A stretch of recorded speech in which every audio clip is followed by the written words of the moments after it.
Welcome to this step-by-step guide on how to connect your PR103, PR205, PR225 controller to ALP via Ethernet.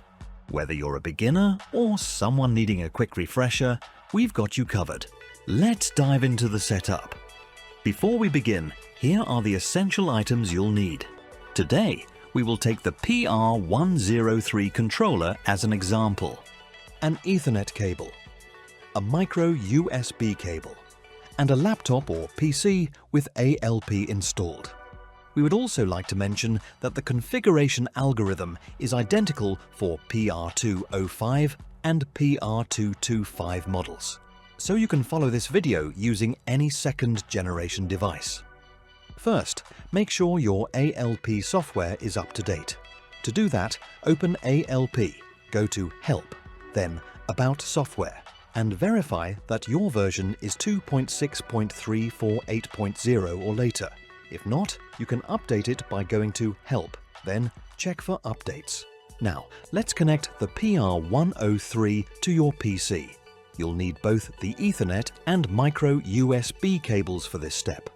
For desktop users, you can use just the micro USB, but having both cables connected is more convenient. Once connected, head back to ALP.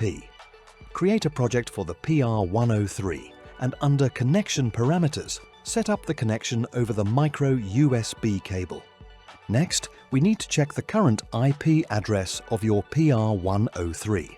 In ALP, click on the device configuration icon and go to Network Settings. Press the Read button to retrieve the IP address, subnet mask, and gateway details. Remember, not all parameters may change if this device has been configured before, so don't be alarmed if you see some unchanged values. Now, let's configure the IP address of your PC to match the PR103. Open the Network Connections window, select the Ethernet icon, and then click on IPv4 Properties. In the Properties window, select Use the following IP address and enter the network parameters you obtained from the PR103. The only difference should be the last number in the IP address as shown here. With the PC's network set, let's return to ALP. Go to Connection Parameters, select Ethernet and input the IP address of the PR103. Once you click OK, the connection should be established. If everything is set up correctly, you'll see the full model name of your PR103 at the bottom right corner of ALP.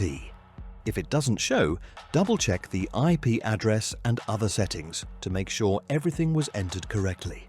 And that's it! You've successfully connected your PR103 to ALP via Ethernet. If you have any questions or run into issues, feel free to check out our website or leave a comment below. Don't forget to like and subscribe for more tech tutorials.